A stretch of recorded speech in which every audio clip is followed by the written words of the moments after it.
my PowerPoint. Rev it up. Fears that you overcame. Any big fears you guys conquered in the past week, Tracy? Got to be something. Well, yeah. I mean, I had, that other big client tell me he's going somewhere else. And I kind of have a fear about it because I'm so used to having a base of clients that I have recurring stuff from. But I'm okay. So I don't know if I overcame that, but I'm not like flipping things off constantly. Yeah. No, that's and I'm good. not spiraling, but it puts a fire under my ass because I think that some of my lack of movement has been because I'm comfortable, and I'm going to be very uncomfortable in the next probably 2 months, 3 months. I need to get my shit together and get things moving. So I don't know if that's overcoming a fear, but it's a realization. No, it is. It's definitely overcoming a fear. Yeah. Let's see. How about Tempe? Yeah, so it's going to be actually tomorrow that I'm overcoming it, but I'm driving to Dallas today to go to an LGBT Chamber of Commerce, the North Texas, and I took your advice and I asked the person who onboarded me and if they have anything come up that people are interested in about marketing or websites or anything like that, and she got back to me this morning, so that gives me a little bit of something to have in my head as I'm going in. So I feel really confident and I feel really comfortable. And she said there's 50 people already RSVP'd. So sweet, awesome. I'm excited. Yeah, you'll be in the right bus on that one. Very cool. I'm going into it looking at it as just going and talking to people, not even thinking about if they're going to be my client or if they're going to talk to people. Make friends. You need to know people and have numbers and for sure. Awesome. How about Cliff? I would say one of the big ones is I'd spent a lot of time working on a video and I needed to update the video. And my fear was, in essence, I need to get this perfect. Should I redo it? I knew it was going to take me at least 30 to 45 minutes to redo. So instead, I actually went into the old video and just edited it out. It took me like 10 minutes. And I sent it and I haven't had any complaints. So outstanding. Yeah, almost ran into perfection paralysis. Yeah, one fear, since we probably won't have this call next week, one fear that I'm dealing with, and it's really not a fear, but it's just something I'm trying to work with. There's 2 clients that probably bring us about $20,000-$30,000 worth of work a year, and I'm looking to raise my rates on them by 25% and or more, because they're kind of complicated to work with as well. And so I'm just trying to figure out how that'll work. And I think I do some consulting with you one-on-one, John, so I'll probably connect with you on that after this. But that's one thing that I've kind of been holding on, but I want to make sure I send it to them by this week so they know, starting Q2, they're going to have to make some changes or move on. Yeah, we'll put that into I'll put that into the chat. So raising prices. How about Nate? Nate, what's a fear you overcame the past week?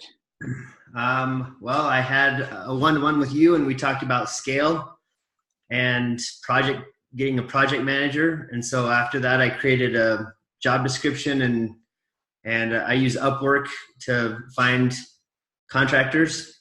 So I posted it and invited. With Upwork, I never just open it up to anyone because I don't want to have to go through 100 different applications. So I only do invite only. And so I invited 25 contractors that I felt met the criteria, and I've interviewed 3 of them yesterday. Very cool. Right on. Welcome, Devin. Hello. I don't know how Devin gets his logo to sit right on his video.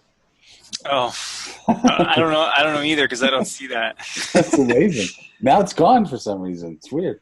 So what's a big fear you overcame this past week? Could be personal or business. Yeah. Well, one fear I had was that we have a project underway. I'm discovering that how little I like website projects and how so I think I haven't actually, this is a fear I haven't overcome yet, which is that like really figuring out how to retain the clients we have and still serve them, sort of after this round of migrations is done, because like a lot of them are in Business Catalyst, and so we're just migrating them off, and they need it. They need new sites, and that's good.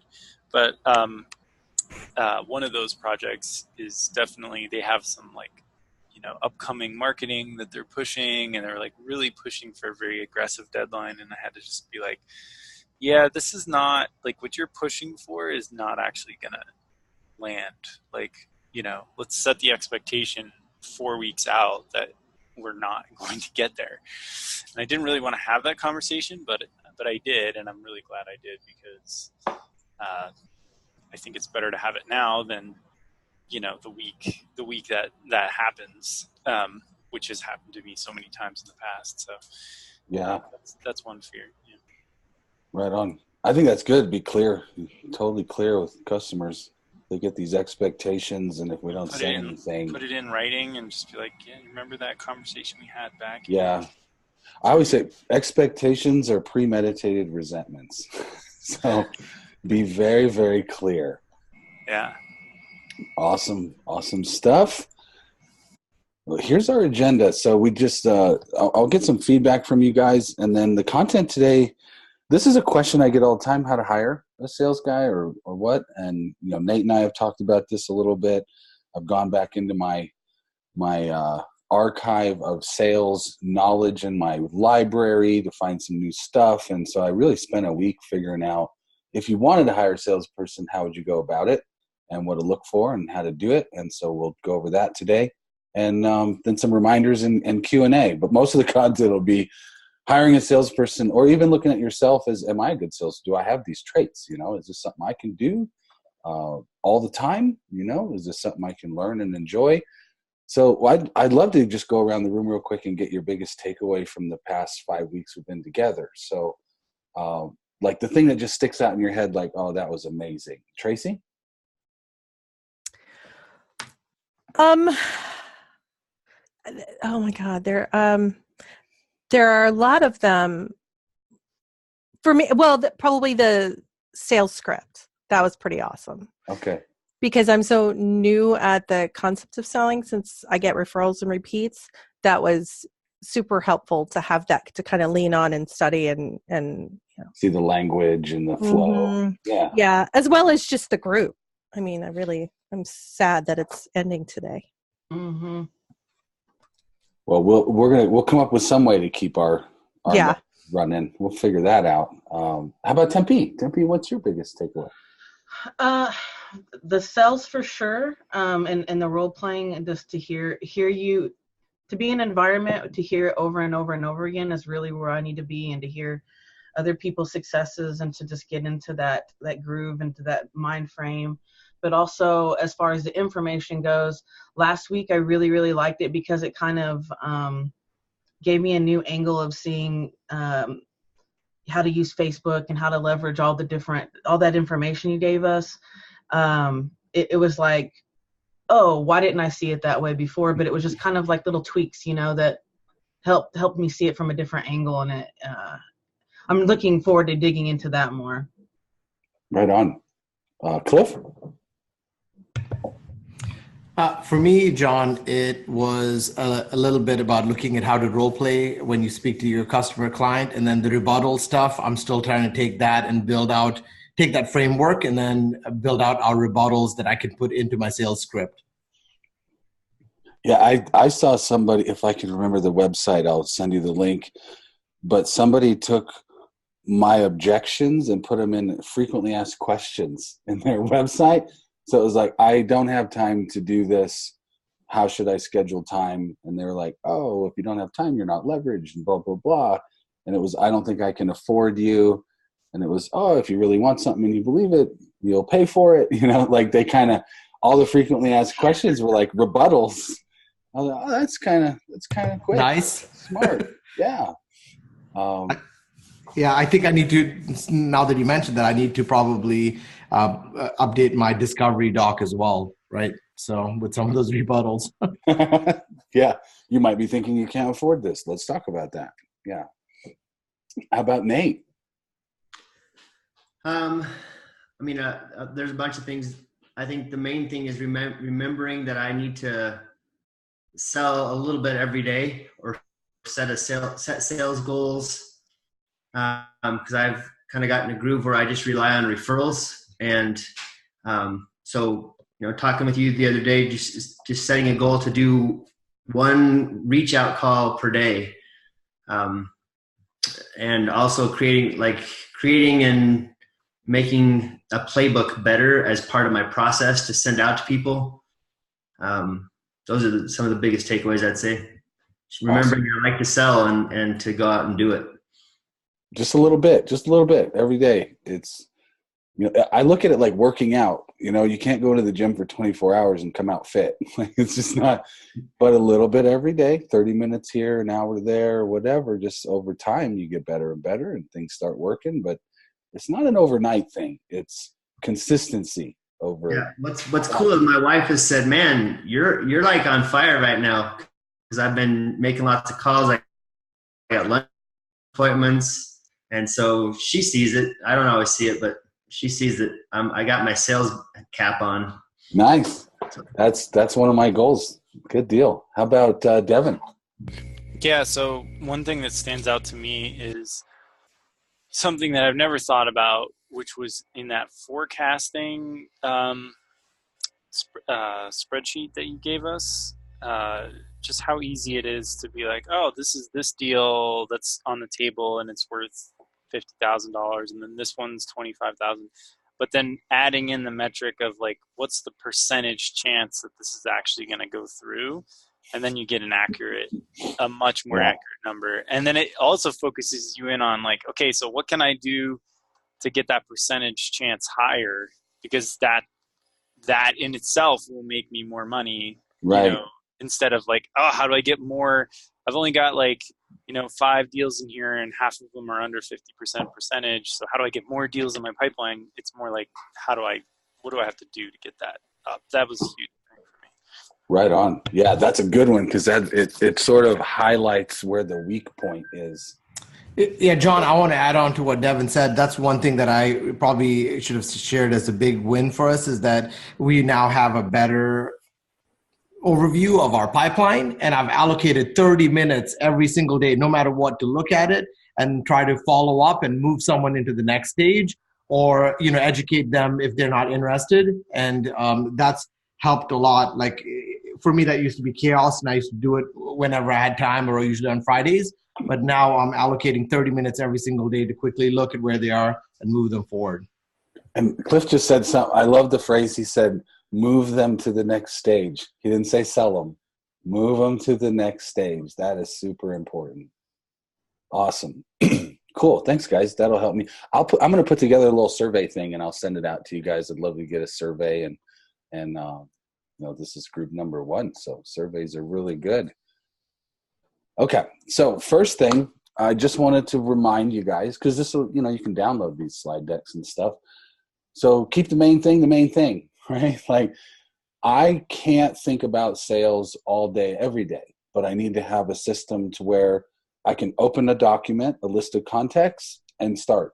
Like, I don't have to ramp up or do it all day. So I think having a list somewhere, Nate and I were talking about CRMs.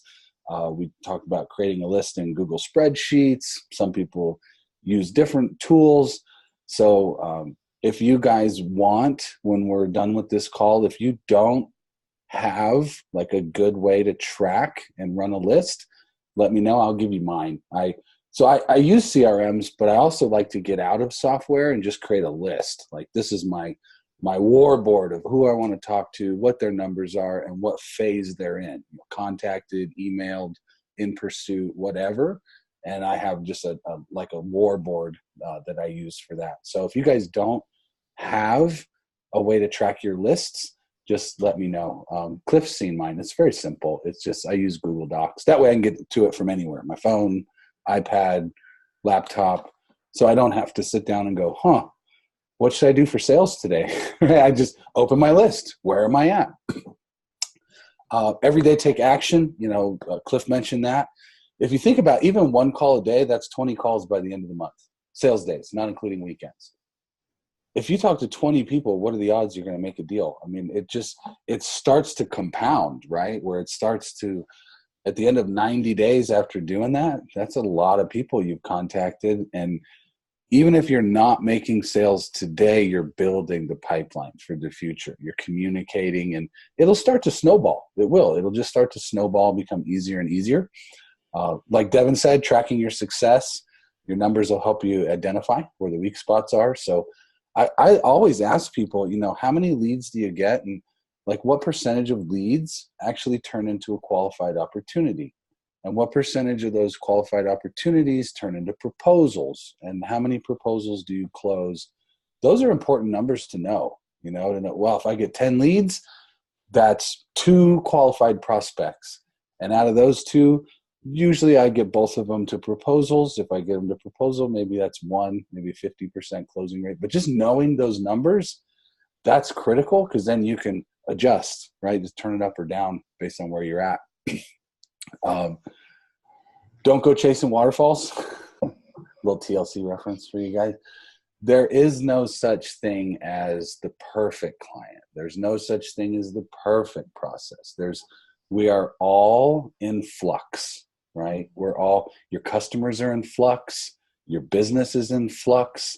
So just swing with the punches. Just know when to give it a hard push and know when to back off and be like, all right, cool, and don't constantly look for perfection, right? Don't go just go for good. Done is the new perfect, good works. Don't put too much pressure on yourself to close deals. I believe, and I've seen this in Cliff and Devin, and I've seen it in all you guys, if we bring value and we're totally just ourselves, we show up, we bring value, people will do business with us because they do business with people they like. So if they like you, you're going to get the business. Does that make sense? Mm-hmm. All right, let's go in a little bit here to hiring a salesperson. Sooner or later, you guys might want to do this. So there's some things to watch out for and some things to look for. I see the industry doing this completely wrong. And I've even been guilty of using these phrases. So let's forget the expression of hunters, right? Sales reps who hunt for new business, and farmers, reps who farm existing business. And let's think about the 3 categories of salespeople. We've got brilliant closers, right? Salespeople that are brilliant when it comes to closing. We've got terrible closers. So that's a majority of sales reps. They're just not great at closing. And then you've got what I call the golden geese, right? Sales reps that most business owners go looking for. That's what we go looking for. And they're really hard to find. You can't find them. Usually they're a myth. They're like not around, or they're so expensive it's really hard to bring them on board. So these are reps, they're out there, but they're 1 in a million. Like they really are. They're 1 in a million.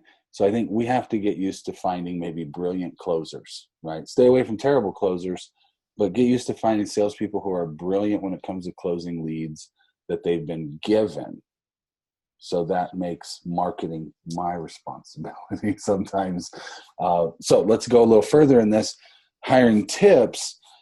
We need to stop thinking of sales as a generalized trait, right? Think of sales as a function of sales tasks.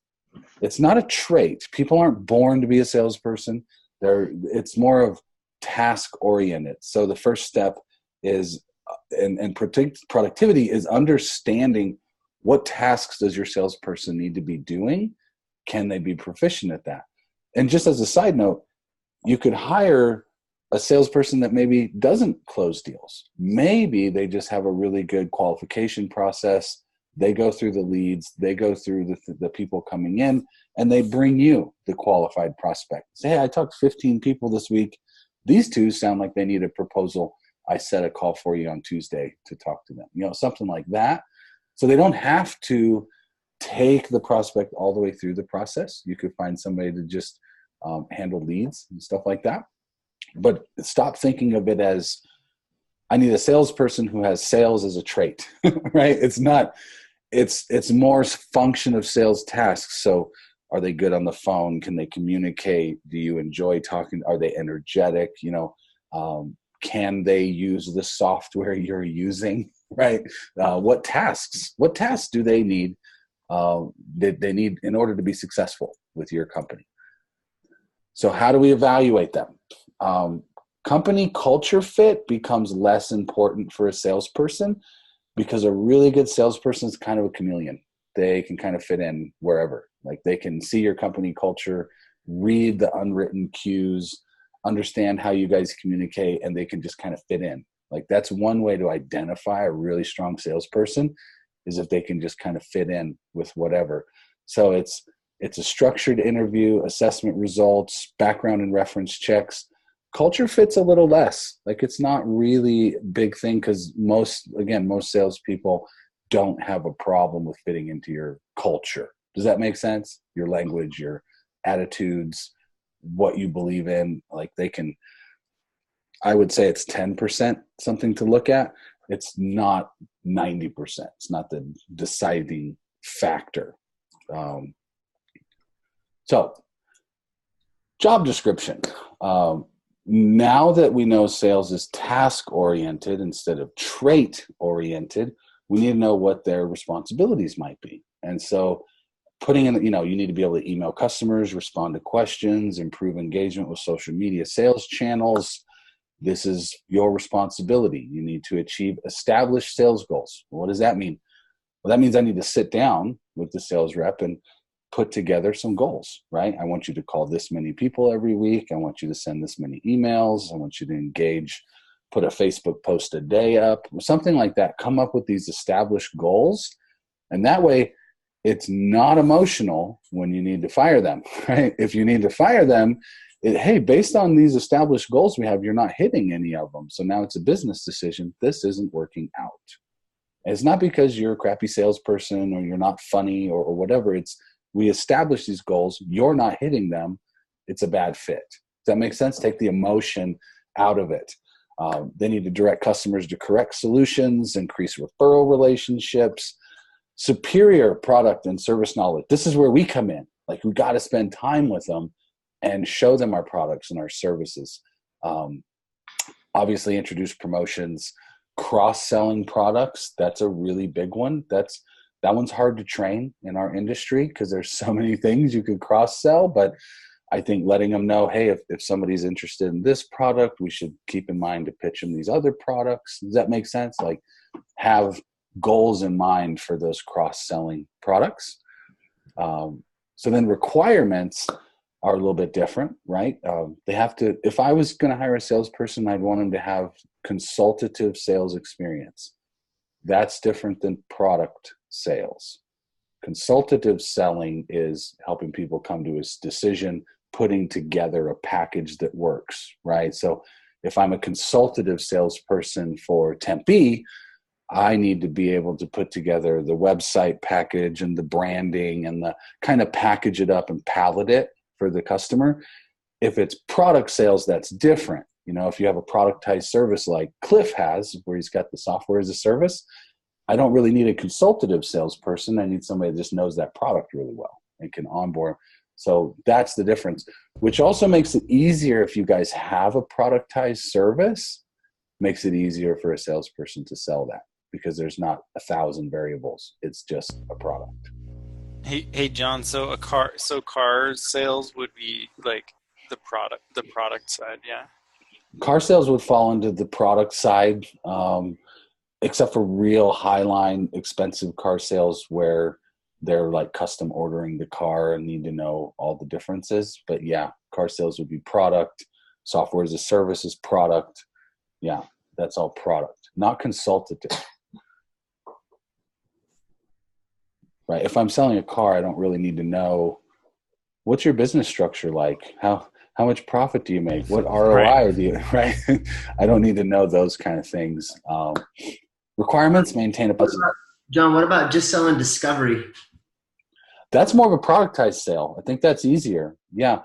I would want them to still have some consultative experience, but I think more technical experience too on the discovery, because they just need to know what questions to ask or what red flags to look for. You could give them the document, you can give them the questions. They need to be able to lead those, and not ask questions that aren't important, refine questions that are important. So I think it is more consultative, because even in discovery, they're going to ask questions. They're going to ask something, that relates to your agency, and they'll need to be able to answer that. Does that make sense? Yeah. And then I would put in on the requirements, what software you guys use. So if you want a salesperson to be able to use Google Docs, Google Drive, whatever, your CRM, social media, Facebook, it would be terrible to hire some amazing salesperson that's never used Google Docs. They've never used, right? And you're just like, oh my God, this is crazy. So put in the software that you use, the items that you use, make sure those are in your requirements list. Does that make sense? The last two, self-explanatory. Self-starter, motivated, industry expertise could be a must or a bonus, right? Depending on what industry you're in. All right. Let's talk about pay. There's quite a bit of content here. So expecting a good salesperson to leave their current job and come to your company and potentially not be able to pay their bills because they haven't earned enough commission, that won't attract the right salesperson. If a salesperson joins you on this basis, on 100% commission, rest assured they probably aren't the right type of person either. I've seen many people on the 100% commission deal, they fail. So a good salesperson and somebody that you want on your team, they need to know that they'll be able to live even if they don't sell enough of your product. So they don't need to be put on $100,000 a year salary, but they need to know that they'd be able to live, pay their basic bills if they didn't sell something that month. So expecting the fear of not being able to keep afloat, just knowing that's a fear that they have if certain targets aren't reached, that'll drive some to perform at their best. Mostly it'll drive somebody to their grave. They will freak out all the time. So you don't have to have a crazy salary and pay them salary, but you need to know where they're at and what kind of base salary might help them get their bills paid. So if you are giving them some kind of base salary, you can often tie that to sales activities, right? So as long as they're posting on social media or doing these things or running newsletters or whatever, they're earning their keep, right? They're earning their keep. They're helping things off of your plate. And so that's good. I think the whole misconception is that great salespeople are driven by cash. That's a myth. The reality is great salespeople are driven by many factors, but they require security. It's not necessarily lots of cash. They just need to know that they'll be able to live if they don't sell enough. That's it. Does that kind of make sense? No questions there.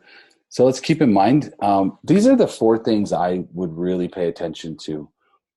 They need to have a sales personality. So sales personality, what does that mean?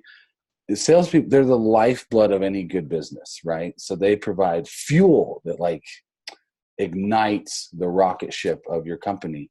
So when you speak to them or when you hear them talk, they're usually energetic. They're usually energetic and kind of fast paced. They're motivated.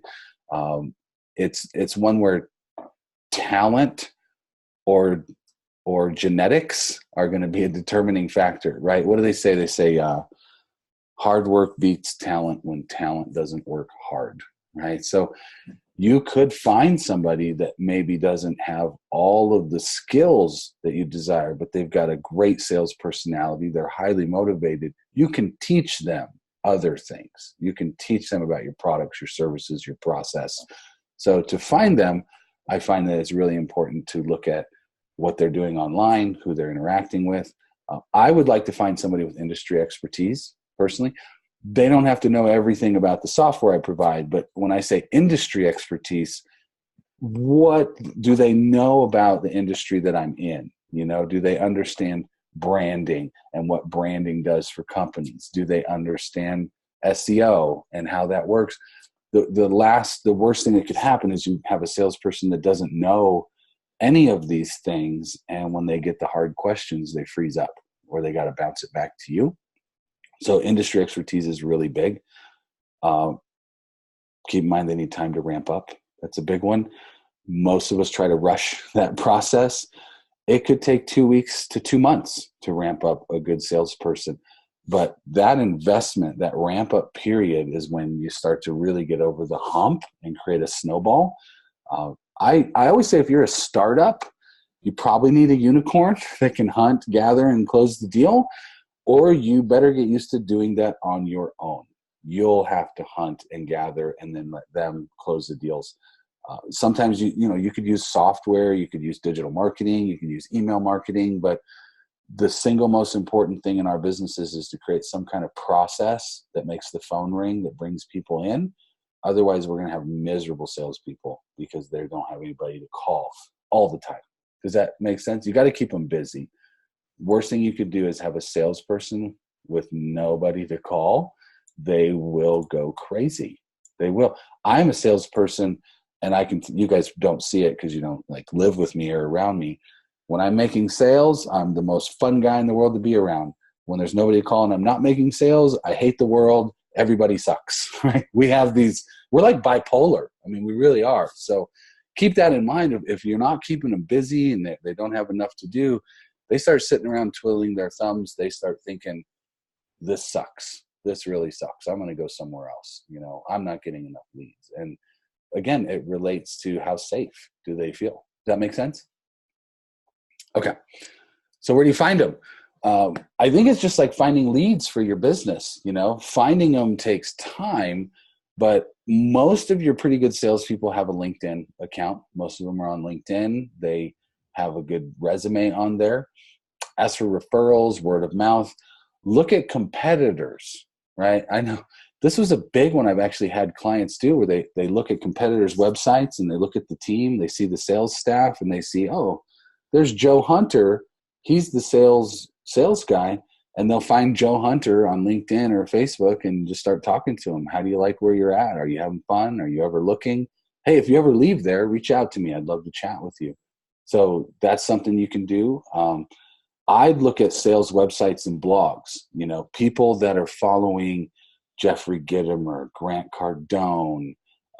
If you see them involved in even sales software like Salesforce blogs and HubSpot blogs, those are great places because if they're there, they're probably trying to hone their skills, So if you just type in sales training, right, or sales professionals or how to sell, and you look at those blogs from Grant Cardone, Jeffrey Gitomer, there's a whole bunch of them. But if you look in the comments and people asking questions, sometimes you'll find salespeople there. Right? Or you'll find somebody that wrote a blog post that is a salesperson.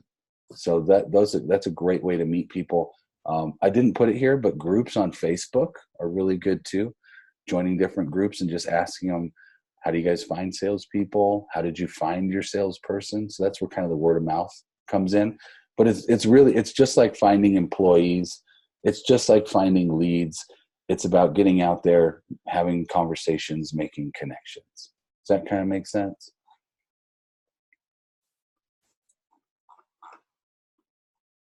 All right. How can I tell if someone is a good closer? How can you tell if they're a good closer? Ask them what their process is. Okay. What's your sales process? They should be a good salesperson, somebody that's got experience, should be able to tell you, oh, my process is I interview, I do some fact finding, I set them up with the right solution or whatever proposal, and then I ask for the sale, and I do a soft close, and then I do a hard close, right? That sort of thing. If they have a process, then they probably know. That's a big deal. You could also role play with them a little bit. You could say, so what would you, if I told you my price is too high, what would you say? Okay. And listen for it, right? Right. So use some of the stuff we've been going through, like how would you handle a time objection? How would you handle a deferral objection? How would you handle, because you guys have seen it. You guys have been in this course. You've heard what I would say. You've heard what others say. So you'll be able to tell if they're bullshitting you or if they're for real, right? Right. And I think that's really important. That's a good question. So asking them, how would you handle this objection or that one, or vice versa? And if you wanted to put it into a web form, so you don't have to do like all of this, time-consuming calling, you could put it into a web form, and those could be some of your qualifying questions. How would you handle this objection? How would you handle this one? And go from there. Let them write it out. How long of a runway would you give them before you deem it not a fit? Personally, 30 days. Okay. That's shorter than I would have expected. Okay. Hire slow, fire fast. Right. But I 30 days if you find the right person. If you find somebody that you're like, okay, I'm going to need to train this person, I'm going to have to grow them up, it's probably more like 3 months. Yeah. 2 Okay. months. But no, if you went out and you hired a sales guy that was like on a car lot and he was one of the top 5 guys there, within 30 days, he should be making sales for your company. Like, because he understands sales. Right. If you bring somebody in that has industry knowledge, but they're not necessarily like a dedicated salesperson, they're going to need training. Right. Okay. They're going to need your help a lot. I mean, ultimately just realizing it's my job to bring in leads. I mean, it's great if they go and get leads and referrals and all that, but it's my job to bring in leads. How many leads I bring in determines how their ramp up period goes, So if they can talk to 1 or 2 people a week, you can figure them out in 30 days. Okay. Sounds good. Make sense? Yep. Hey, John, can you give an example just to jog my memory on like the soft close versus the hard close? Yeah. So let's talk about soft closes. So soft closes are, how do you plan on paying for this? That tells me they've thought about it. Oh, we'll probably use a credit card. Oh, great. Another soft close could be assuming that we can make the numbers work and get this all dialed in. Is this something that you think you're ready to say yes to? Right. Assuming that we can get everything right, would you be ready to go? So that's a soft close because you don't really, soft closes happen sometimes before you have the final numbers, right? So you're just trying to see how that proposal is going to go. So oftentimes like during like a solution presentation or something like that, I'll say, so we talked about, a 12 to 15K budget. So if we can handle all of these things that you asked for, at least get you maybe 80 of what you asked for and keep it 100% of what's in your budget, would you be ready to move forward in a week, 2 weeks, 30 days, whatever it is? So you're soft closing. Does that make sense?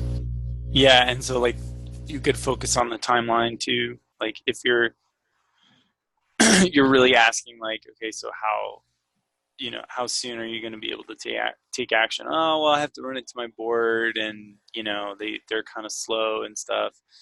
Okay, so one of the things I'm sure you're considering is, how long previous decisions have taken with your board.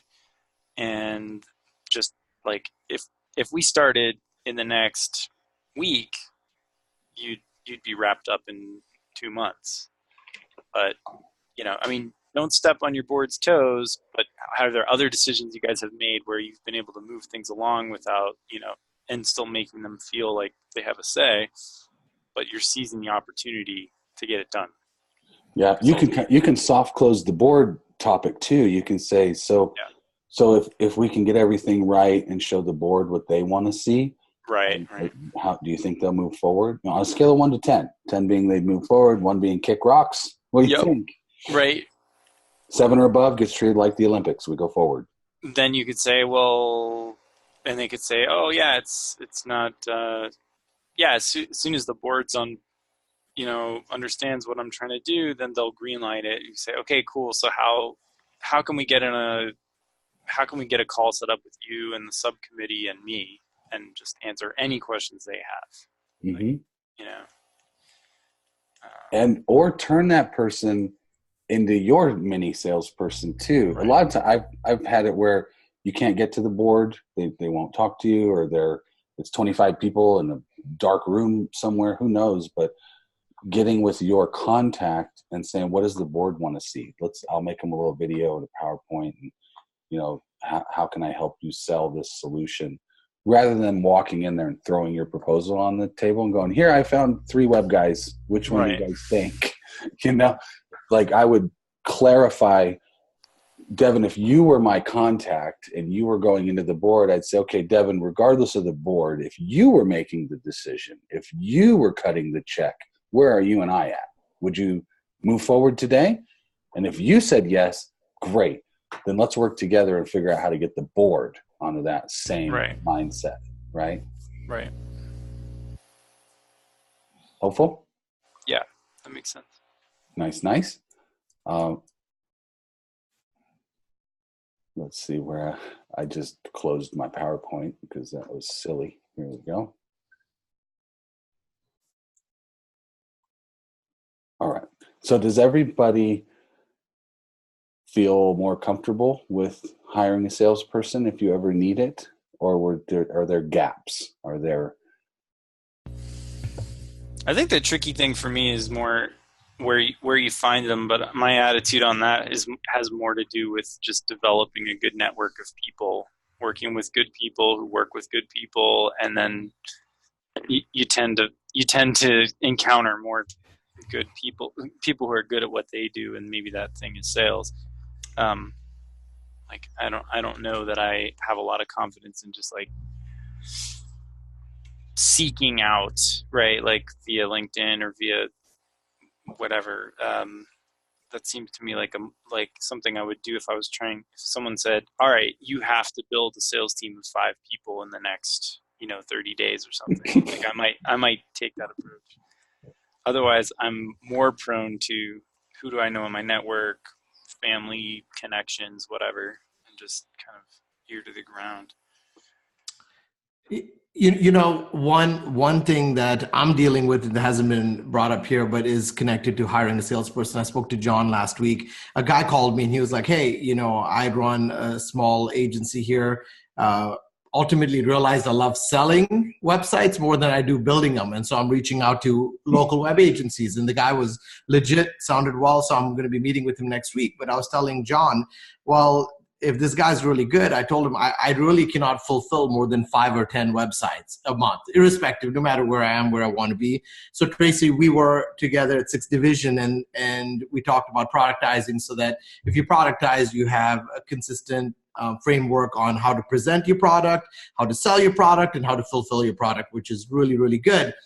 But when it comes to, in essence, the salesperson, I looked at the hours and blocks and where, in essence, my time is spent, and sales is not a huge part of it. We have a lot of leads come in. I'm more rigorous about qualifying and then closing. So ultimately, when I speak to the guy, his name is Christian, next week, I'm just going to be talking to him about bringing him part-time, and we're in the midst of productizing our services, because the truth is, like, I don't know where you guys are. We have 8 full-time employees. I'm the 9th one. And we can take on more than probably 5 or 10 projects, depending on how they are, a month, and do them with the level of quality we do them, till we maybe productize some of our work. And simply put, like, how many salespeople want to work part-time? You know what I mean? And then if they work part-time, they work for the competition. And if they work for the competition, which pot is sweeter? And so that was one thing I wanted to, kind of bring up and maybe hear what you guys have to say about that. That's kind of where I am too, because I couldn't take on enough that would, I think, keep them busy full-time and be able to pay a full-time paycheck for someone. So I would want to share somebody. Yeah, that's the I would want to share a salesperson with someone, specifically if they did something different than I did. Something different than you, exactly, yeah. Or complementary. Right. That would work. But hiring a salesperson honestly wasn't in my realm of possibilities anytime soon. So this conversation is more of, what do I need to do to be the salesperson? But potentially I could have somebody find leads for me and get the meetings. That felt like, oh, that would work, because that's time consuming. Like qualify them. Mm-hmm. And Tracy, for that, that's more of where we are right now, trying to see what that looks like. And that's where a VA can really come in handy, because you can build the process, record it and use Loom, create the templates, and then it's rinse and repeat, follow up to the call, and then you make the call. You know what I mean? Yeah, because what I do is pretty intimate. I can't imagine having somebody else close something and then meet them for the first time and go into the branding. Like, I want to nurture that relationship through the sale too. In fact, I had something like this happen. I had a marketing director at a company sell another person and kind of give it to me. He was like, I know these people, they need a website, and would you do it for this amount? And I'm like, yeah, probably about right. That would be fine. And he gives it to me, and it was so not a good fit. not even close. Like, she cried constantly, and I would have been able to pull those things out in I think our sales conversations. So I think the thing I'm getting most out of this is I'm not going to hire a sales guy like me to do all the discovery, because I mean, for me, I need to know the people and make sure it's a good fit. But I would hire a sales guy tomorrow if I could find one to just sell discovery, just sell the small end discovery process. Like, do the intro call where they ask them, tell me about your business, and they get to know them just on a high level, and they get to budget, and they ask, well, have you thought about doing this before? And on a scale of 1 to 10, how serious are you? And we do discovery, and it's a one-time investment of $750 or $1,000. You know, how would you like to pay for that? If I can get someone to do that, then they turn them over to me as the closer. I'm the big closer. They're the small closer. You know, before I went on my own, I worked at a sales company that we called them probers and closers. And the probers set the deal, and the closer slam dunked it and got the money. And I was a prober for like a whole year, so I can see how this applies to let's get some college kids or maybe new guys in sales that have some experience that can sell discovery and make me $1,000 every time they sell a deal, and I give them a split or something. I don't know. That's what I'm thinking. That Duke and I were actually just talking about that, because you can productize discovery really easily. Yeah. So that's something that you can train them on that and be very specific, and then we can come in with our expertise and, you know, like you said, qualify them, get to know them, do all those things during the discovery. Yeah. Well, and the use of video today, you know, I didn't really understand how impactful video was until I went through 6 divisions sort of video deal. And I was just going, wow, like, this dude hasn't made one phone call, sent one email, spent 1 second with me, but these videos are getting me ready to say yes. Like, he's the follow-up, the video, and I think having some, I know it would take time because I've looked at putting that together, but if we had something like that, it's really easy to put, like Nate said, a prober in that process that's watching that. Hey, did you open that email? Did you check that out? And sort of getting them ready so they can bring them to Nate and be like, here, I've got, this guy's watched every video, filled out every form. I think he'd be a great fit. I've talked to him, qualified him, you know, a couple of simple questions, and that's it. And if you have a repeatable process, it's pretty simple. Not difficult. And then maybe that person becomes a closer someday, Nate, right? Yeah. Some other things you can think about if you sell marketing, ongoing services, hosting, whatever, is maybe giving them percentages of that, you know, so they can build up a base. That would also give them a motivation to keep people as clients, right? So if I'm getting paid a little bit on this monthly package or whatever, I better make sure they stay on that monthly package because I'm going to want to keep that money going, right? Does that make sense?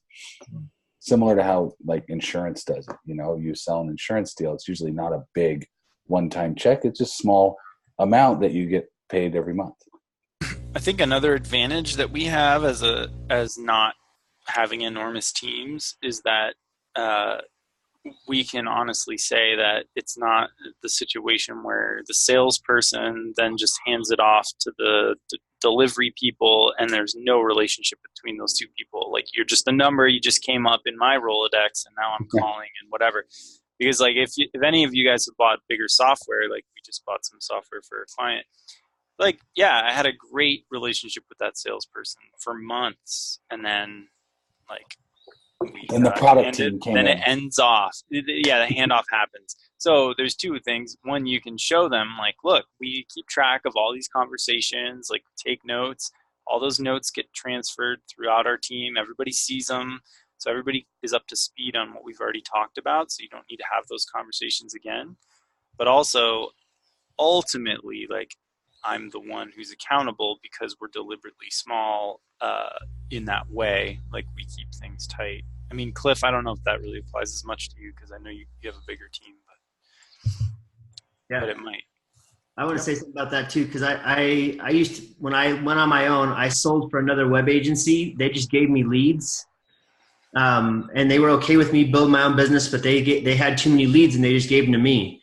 And so I learned a lot from them. But what I didn't like is I sold it and then I just turned it over and never talked to those people again. And I still got paid a little bit, but I didn't really care. It was kind of a set it and forget it.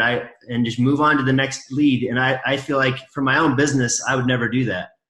Like, I want to keep the relationship going. So I don't want closers that they just set it and they push it to me or somebody else, and then somebody else fulfills it. I want to keep the relationship. So I agree with you, Sander.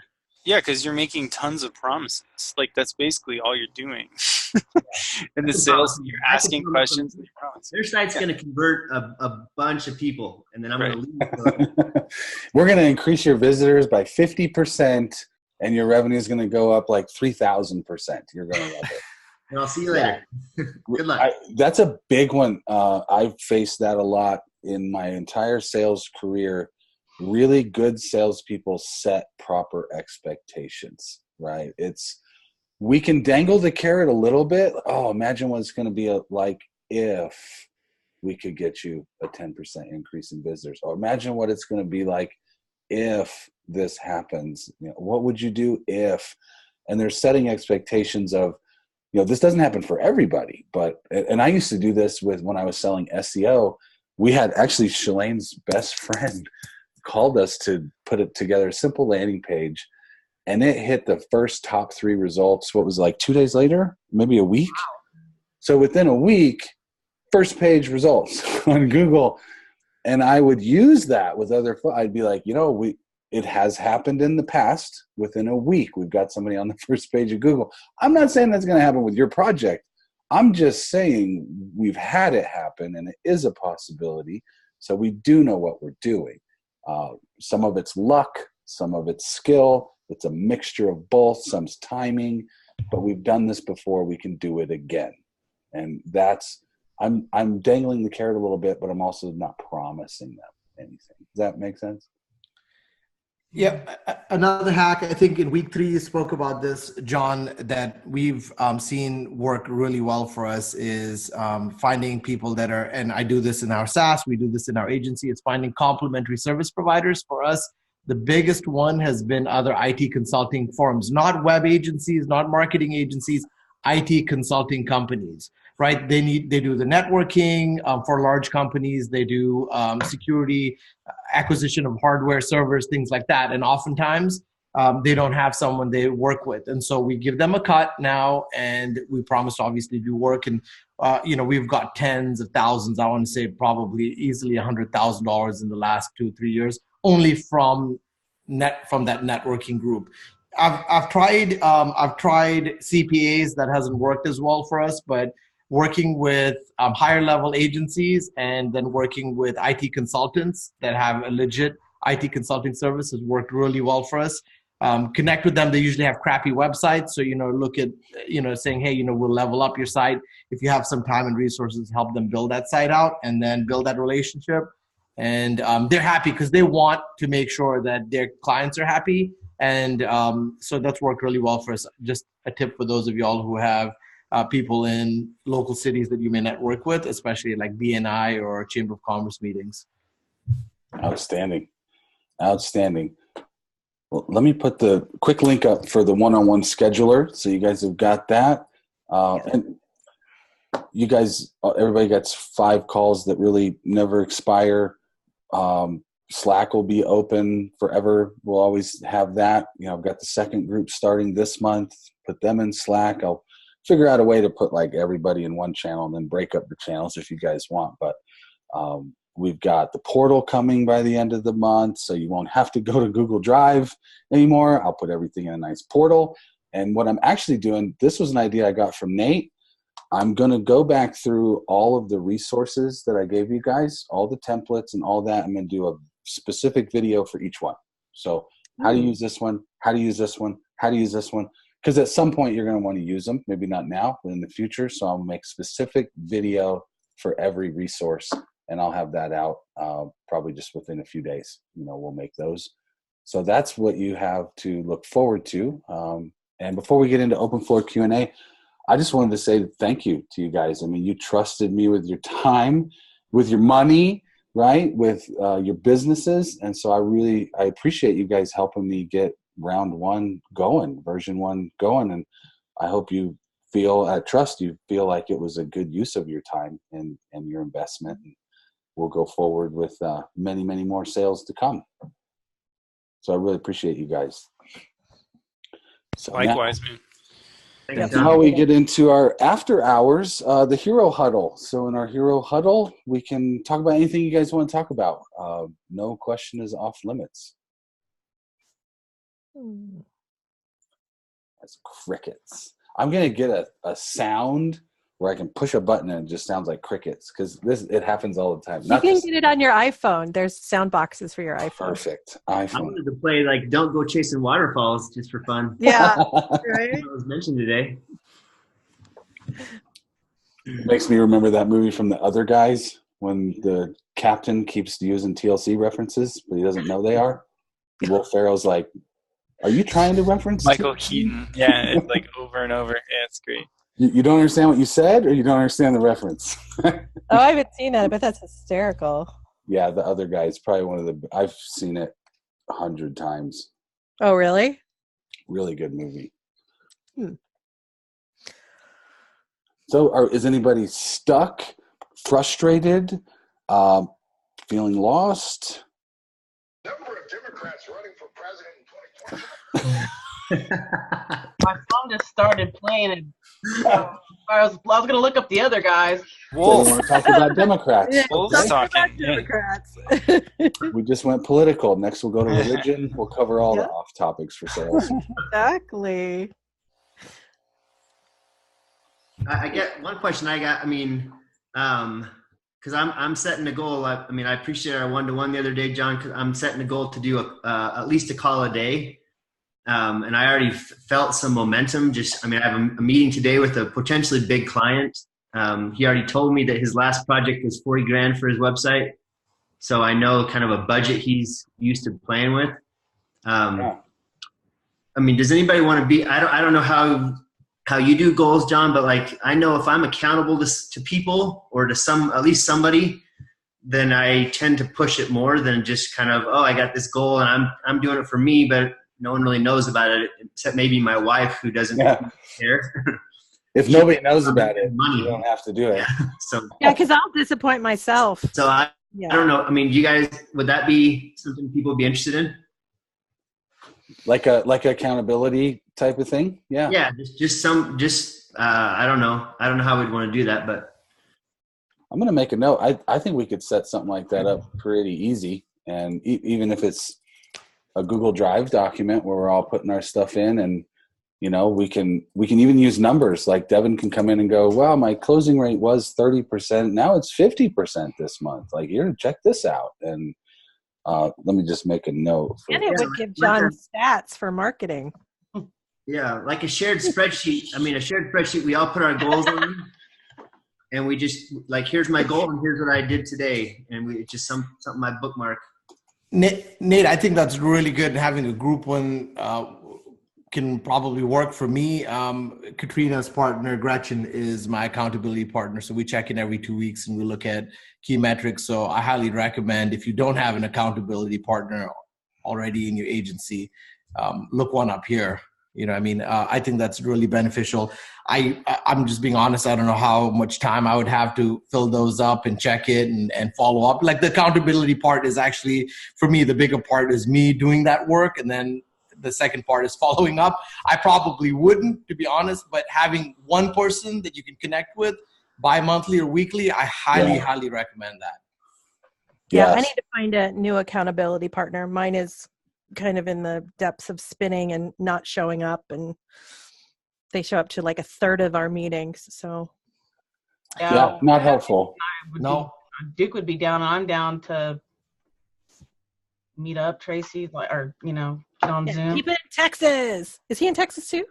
He's in Louisiana, but well, I get he's kind of close. Louisiana. Yeah, Louisiana. Yeah, I agree with Cliff. I think there's a really good reason to have one sort of accountability partner, somebody that you're always on with. Somebody like Cliff and I talk every Friday. I know his accountability partner is Gretchen, but have somebody in the industry that every week you check in, here's what's happening. And Cliff and I's calls have sometimes gone personal, I hate everybody today, or whatever. And, they can kind of pull you out and get you back on track. So I think that's super important. I mean, really good business owners and like CEOs, you read about them in Inc. magazine, Forbes and all that. They're always reading books, and they're always doing things to keep themselves motivated. I need to be doing that stuff too. And I'm not much of a book reader, but I'll listen to podcasts or I'll watch videos but I also need to talk to somebody about what's going on, that understands my business, my industry, my problems, that can say, oh, that's not such a big deal. We dealt with that last month. Why don't you do this? And sometimes you get I call them goggles, right? Where it happens a lot when you have like one lead, you focus in on that lead. Now you've got goggles. You can't see anything else. You stop making calls, you stop doing stuff, or something frustrates you and you get these goggles on. You know what to do. Like you've handled this problem in the past, but you're so emotionally wrapped up in it that you're frustrated, and that's causing you to not be able to move forward. So you call somebody and you get your accountability partner to go, okay, I'm not emotionally connected to this, so I can see what's going on. Here's the problem. Just do this, right? Somebody not emotionally connected to your business is really good to get on the phone with once a week. Yeah. What else we got? Tracy, you were going to say something? No, I was just like somebody who shows up. That's the key. Yeah. Commitment. Yeah. I was going to say an observation from a client relationship we have where we're doing marketing for them, but like you can't really just do marketing and ignore sales. Like it doesn't really work. And one of the things is they're like in this big enrollment push, which is basically in the last 6 months. But what I'm noticing is that a lot of our meetings end up being, and it's like a meeting of like 7 or 8 people, and it ends up being like, okay, well, the owner sort of feels good about things if she's gotten a bunch of enrollments or signups, like, and then maybe the next week she doesn't feel good about it, but the other people in the group are like, well, I had a bunch of good conversations with people, and so the more this happens, the more I'm just like, guys, what are we doing? Like, this is all emotional. Nothing is numbers based at all. Like, so my simple, and I had all these ideas about like, oh, I'm going to create like this thing that sucks things from Google Analytics and whatever, and like puts it into Google Data Studio. And then I was like, F that. Like, all I'm going to do is create a scoreboard. Like, it's not going to be date filterable or anything like that. It's literally just real time.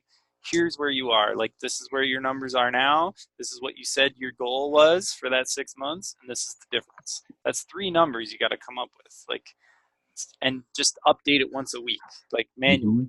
I'm not even going to go crazy with automating it at this point. And I really hope, I think that that's going to bring a lot of clarity, and I don't think it takes a lot of technical know-how. So if that's helpful just for people to think about in terms of like, maybe there's a couple clients you could do that with, it might bring things a little bit more down to earth. Would you guys like to see what I actually do to sell this program, like my sales process Yes. from Yes. marketing to sales? Okay, Yeah. I'm gonna pause the. It's very, very simple and to the point. What else we got? Basically, I just got to move my ass. I got to run to a meeting, guys. Thanks so much.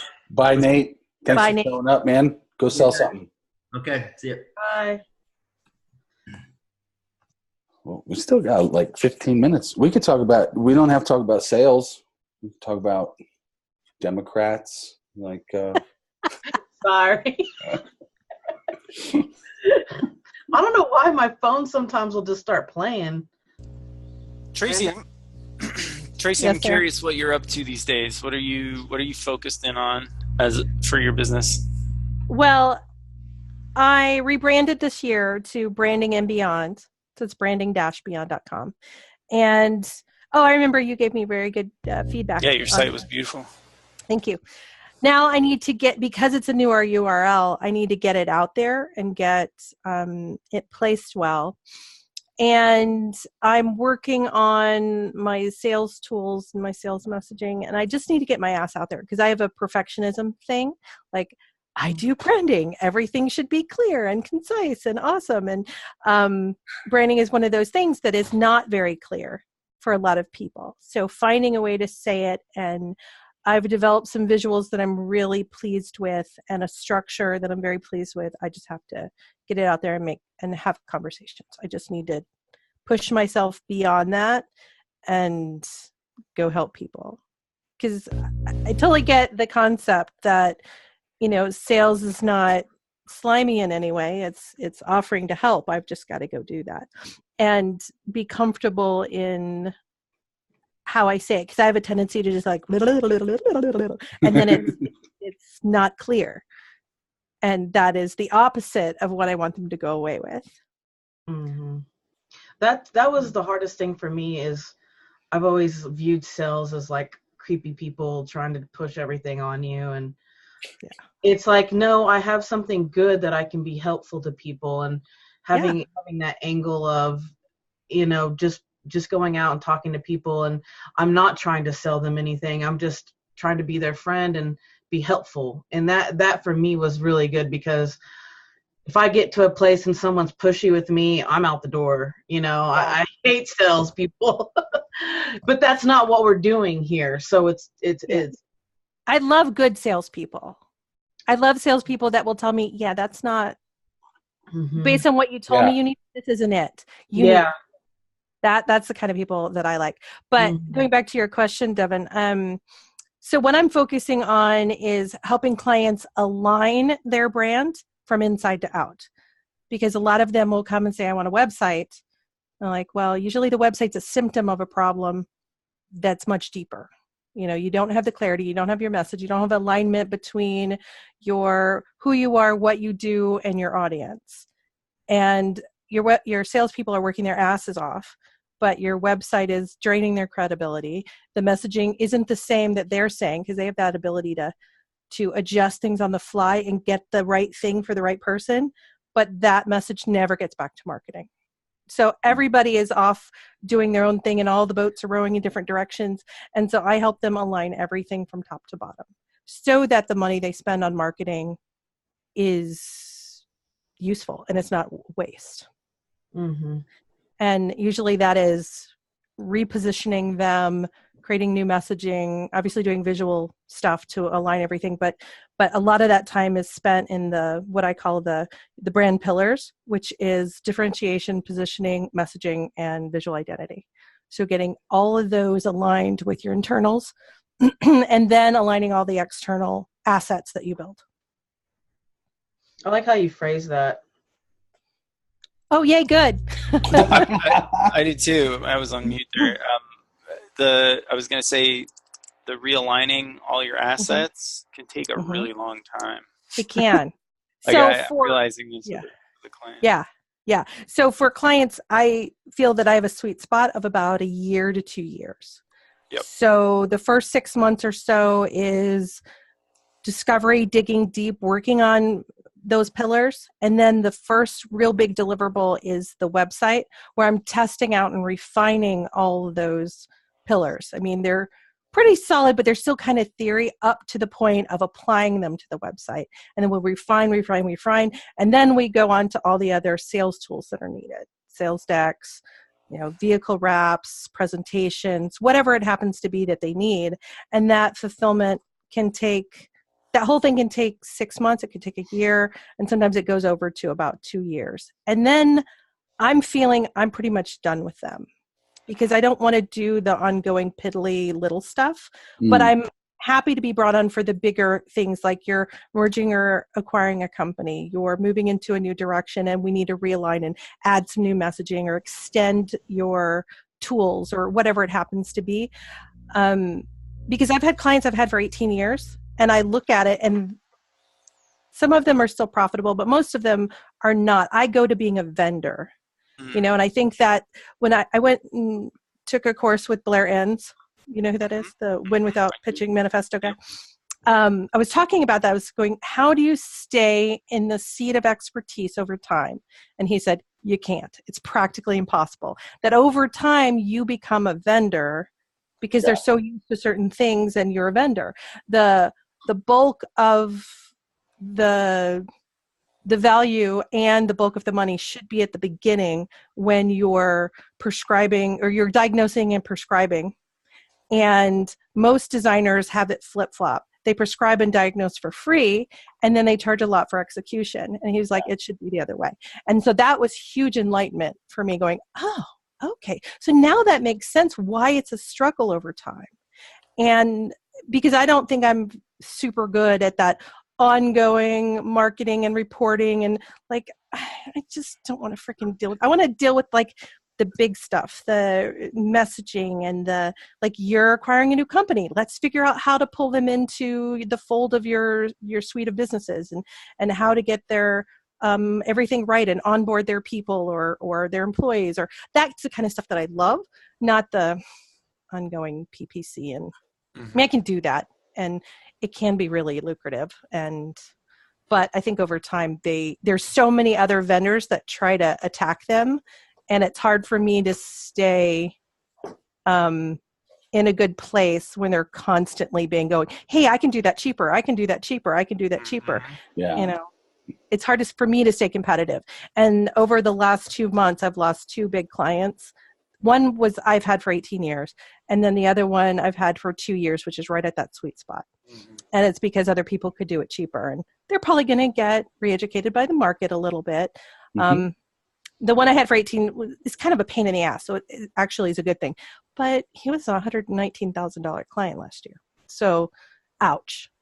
Like mega ouch. Now you have more free time to find somebody better. Exactly. Well, yeah, I was going to say when we lost a really big client one time, and the first thing I did was look at him and go, what were their characteristics? How did I find them?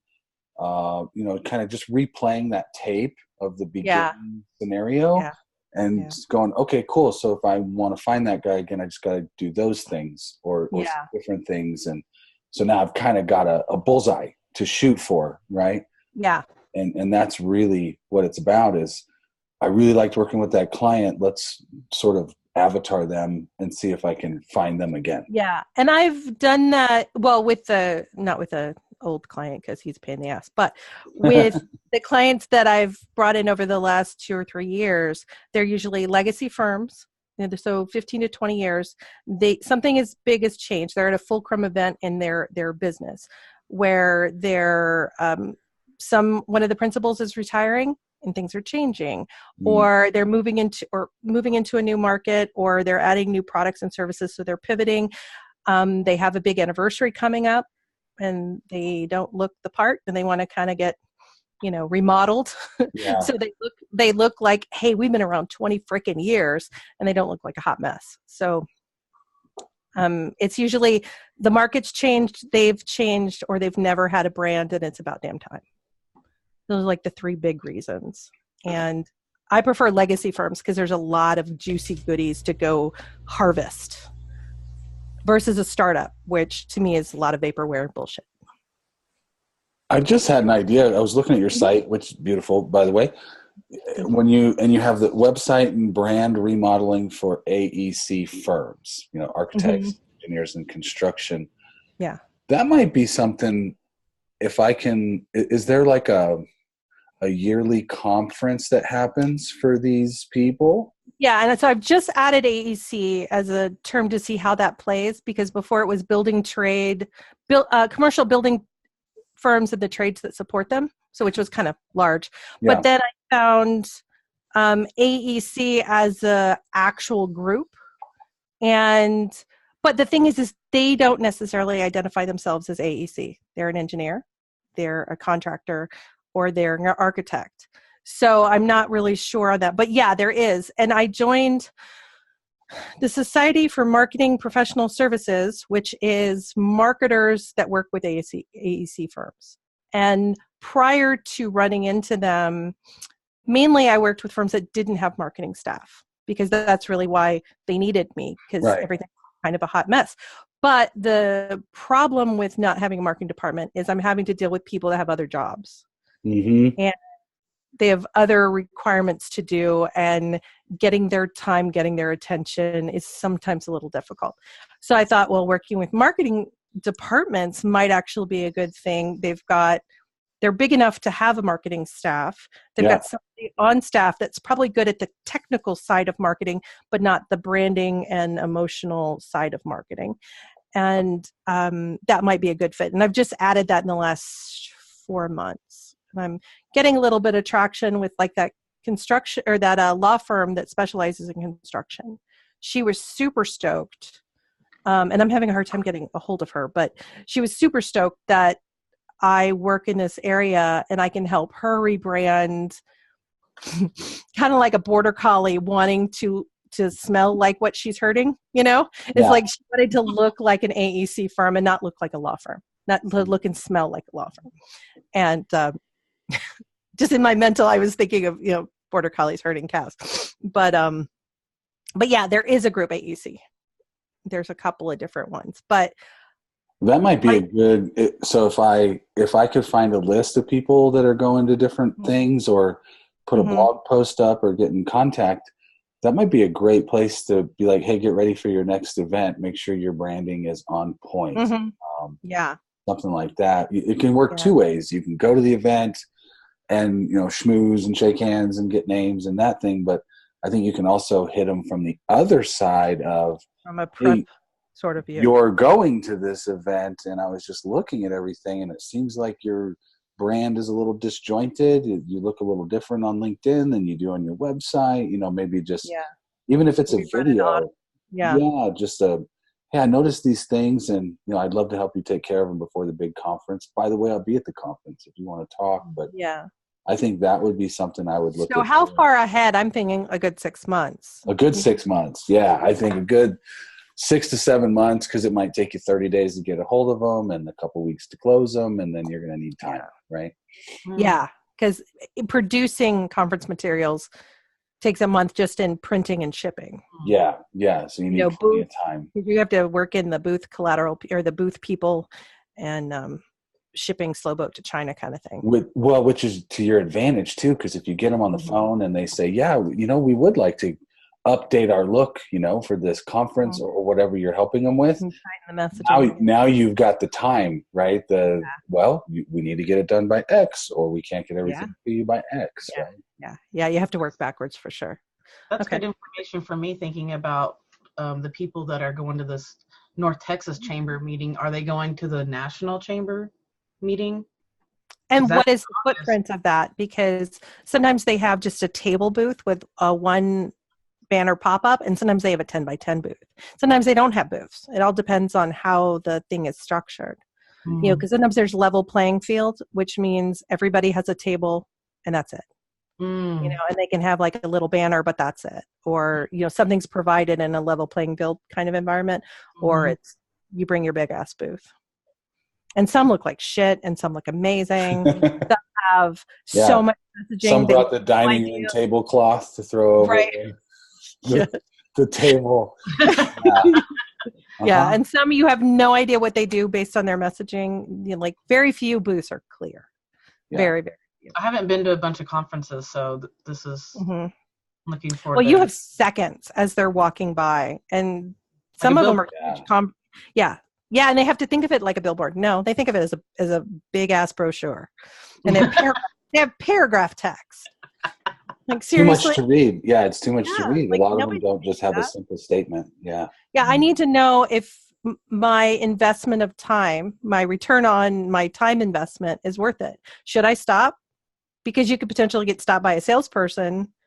They'll talk your ear off and you got shit to do, you know, and they're not the thing, you know.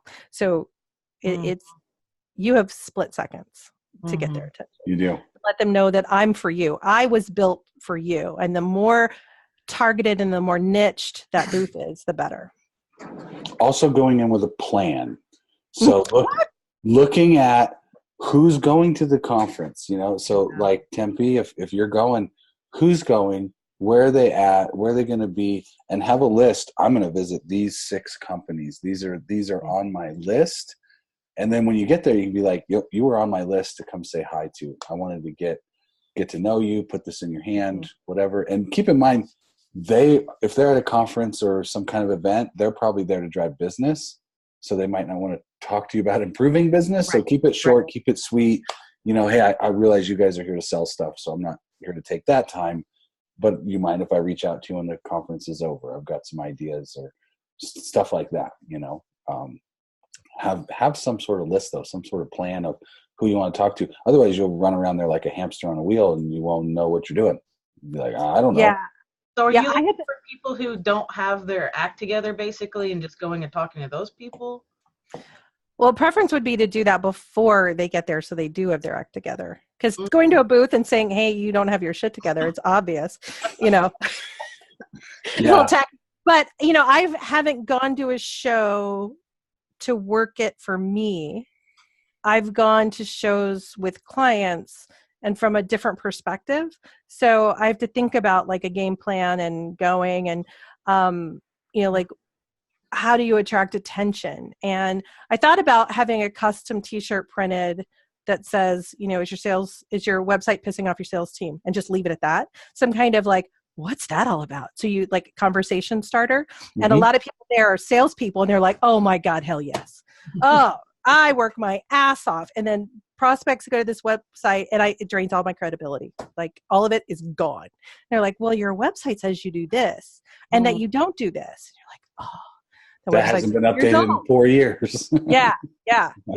So I've been thinking about that, doing, especially in construction, I could probably get away with wearing a t-shirt. Are you getting the people who are going to be at the conference from like the conference's website or what? Yeah, because they'll have the exhibitor layout and they'll pretty much give you a list of who's going to be there. They won't give you their who until after. And if you are a booth vendor yourself, you'll get the list. And you'll get the list of attendees usually after and sometimes before. But if you are just attending, you only have access to what's on their site, which is usually their map, and you can tell what size booth they bought and who's where. Okay. Yeah. Because so you can see they're there, and then you can go look at their website and see what it looks like. Yeah, because there's 1,100 companies at the National Chamber. So I really, yeah. So that's you need to have a plan on that one.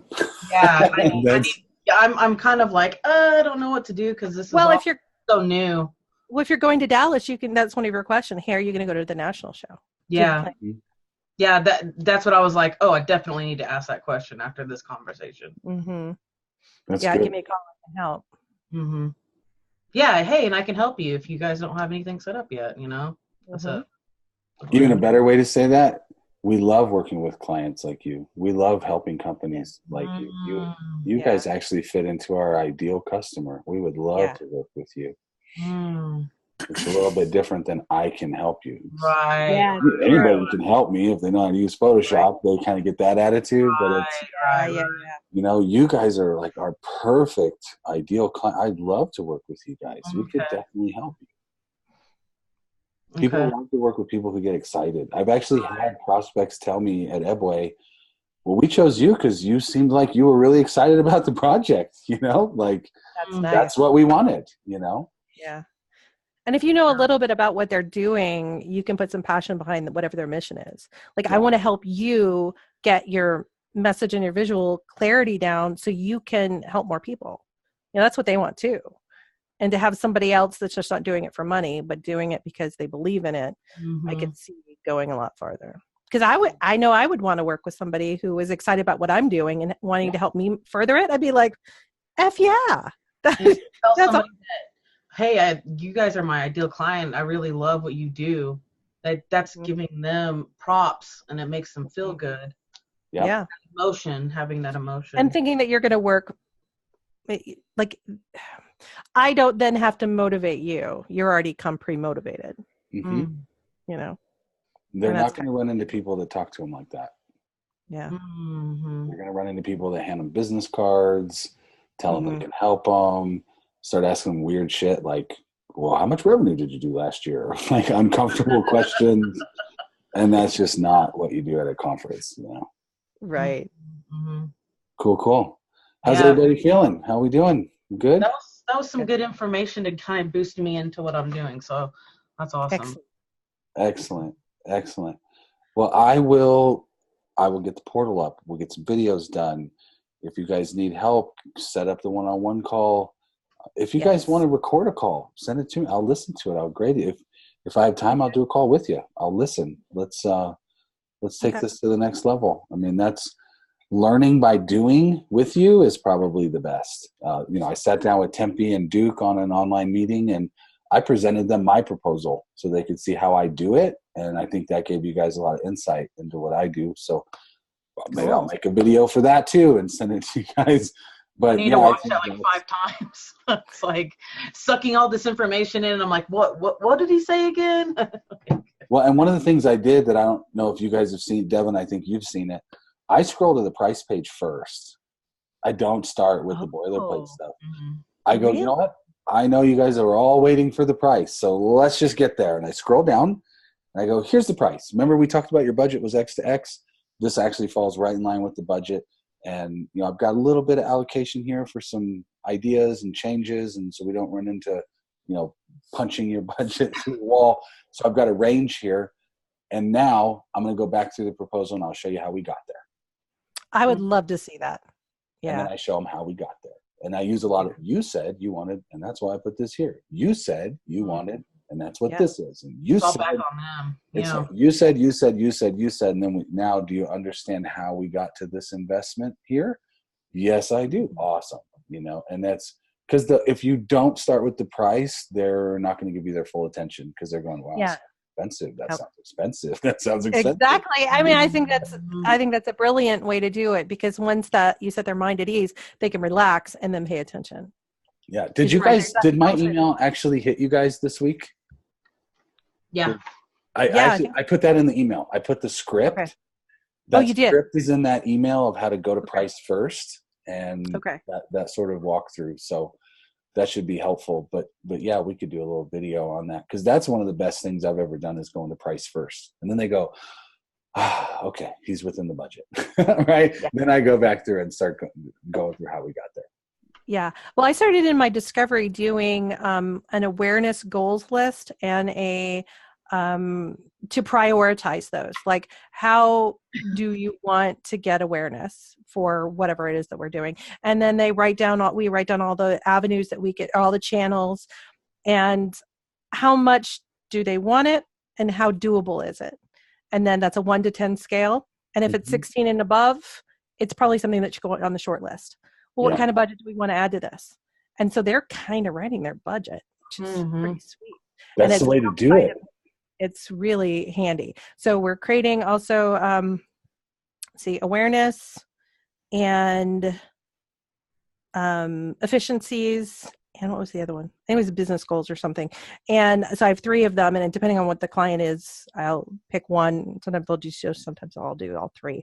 And that'll help us priority our list of action items.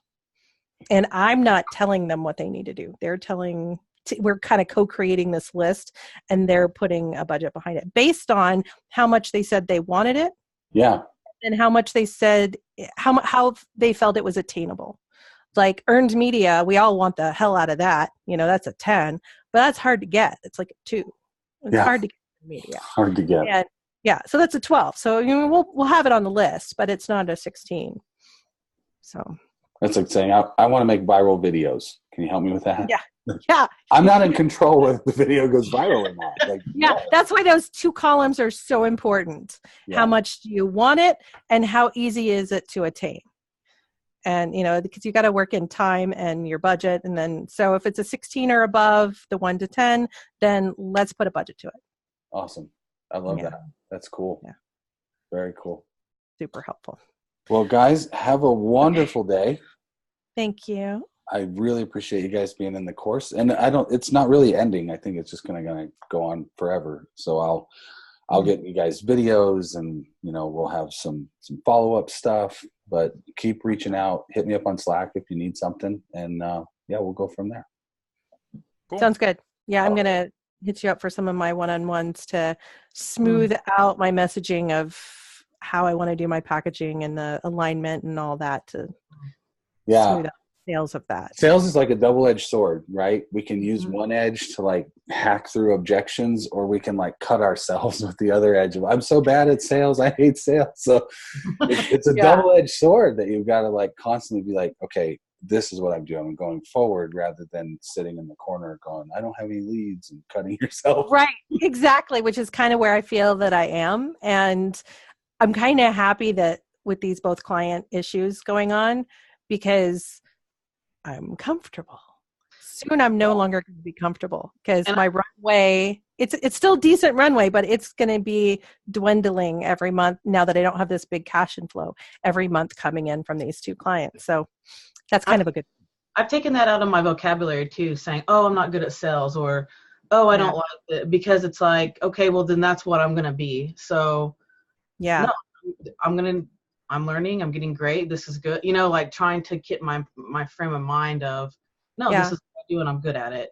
Yeah. I don't think I'm actually bad at sales. I think I'm bad at getting myself on calls and putting myself in situations where I can have that sales conversation. I like getting on calls with people and talking to them about sales. But it's the part that gets you there. Yeah. Because I'm jazzed once I'm on the call, because I'm helping, I'm having conversation, it's going well. It's the work to get you to that point. It's the putting yourself out there. It's the doing that work. That's the part that I'm finding my internal resistance. And I find myself going, oh, I'm not ready. I don't have the stuff ready. Whatever. I'm right there with you. It's total bullshit. But it's that the part before that. Because when I'm very verbal, I can get on the phone and chat my ass off. I mean, y'all met me. But and I don't know if I'm not particularly good at closing. I'm good at talking. And I get better at shutting up. That's one thing I definitely need to work on. But it's the stuff beforehand that I need to do that work. And I've never really had to do that work before, because I've been in this business long enough that I have repeats and referrals. But yeah. We'll go find a couple new ones. Yeah. And you'll still have repeats and referrals, but you'll also. Right, exactly. But they'll be fresh, and I'm very excited about that, because I really do think that my sweet spot is that 1 to 2 year. Then they need to go and they need to have fresh blood and fresh ideas, and I need to have fresh blood and fresh energy from new clients. Yeah. So, which means I need to have that engine of leads really working, because I can't rest on the over time having all these customers staying around. But sometimes the best ones don't necessarily stay around. So good stuff. Well, I'll cut it off. I've got a call at 11. All right. Let you go. I really enjoy you guys being here. So thank you for your time, for everything y'all are doing. And have a great day. You too. Adios. Bye.